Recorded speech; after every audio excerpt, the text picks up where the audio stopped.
Have you ever wondered how a simple idea becomes a law that affects every Kenyan?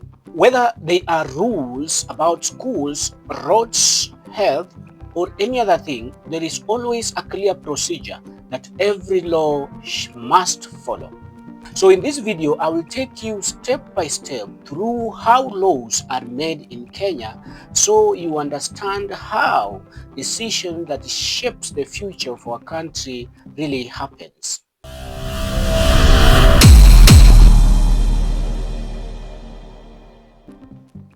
Step number one is drafting of the bill. The journey begins with a bill drafting. A bill is a proposal of a new law or an amendment to the existing one.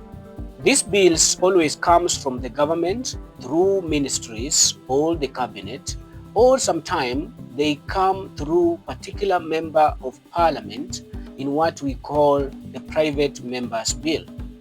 Legal experts are always involved in writing the bill so that they make sure that it fits within the frameworks of the Constitution and that it can be enforced without any problem. For instance, the Data Protection Act of the year 2019 went through a careful drafting before it landed on the floor of Parliament. After the bill has been drafted carefully, we move to step number two, which is introduction in the Parliament. Once the bill has been drafted, it is formally introduced to Parliament, either in the National Assembly or in the Senate. The first reading is mainly formal. The bill's title is read in the Assembly, and members of the Assembly are given copies.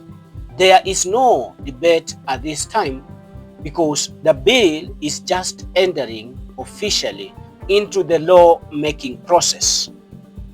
After step number two, introduction in Parliament, the bill now moves to stage number three, which is the committee review and public participation. The bill then goes to parliamentary committee for detailed review. Now, parliamentary committees are groups of people or members of parliament that examine the bills more detailed and carefully. This stage also allows for public participation, which is a key element of the Kenyan's constitution when it comes to law making. Ordinary citizens, interest groups, and experts are given an opportunity to put in their opinions. Step number four, after public participation and detailed committee review, the bill now goes back to Parliament for reading. These readings are mainly three. One is what we call second reading. Remember, the first reading, the title was read and members were given copies, as I mentioned earlier. So during this reading now, there are three readings. The second reading here is where members of parliament debate every point of the bill in details. From second reading it goes through what we call committee of the whole house, whereby all members of the house forms a committee and examines every chapter and every section of the bill in details. The last one is the third reading. During this third reading, members again debate the bill and then they have a final voting section where they decide whether the bill is passed or the bill is failed. If it is passed, then it moves to the fifth step, which is the presidential assent. But if it fails, the bill remains dead. The last stage is what we call the presidential assent. Once the bill is passed by the National Assembly and the Senate, it goes to the president for official signing.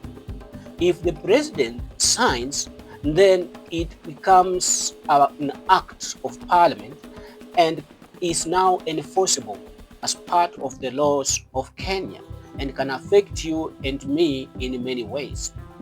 But the president also can decline to assent to the bill and returns it to parliament with recommendations on reconsideration, like for example, what happened to the financial bill in Kenya 2024 financial bill.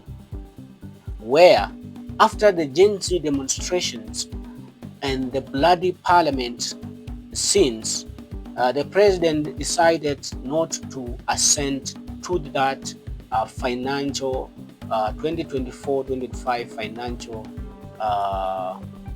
bill and returned it to the parliament for correction and reconsideration.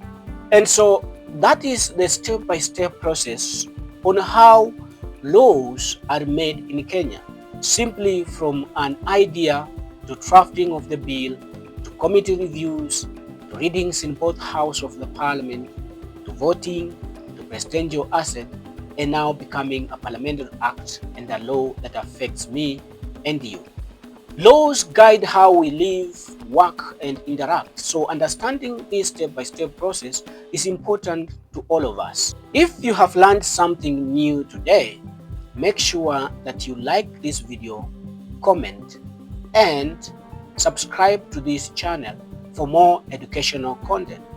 Also in the comment section, tell me which topic do you want me to feature next and explain it here. Thank you so much for staying with me. Until next time, bye-bye.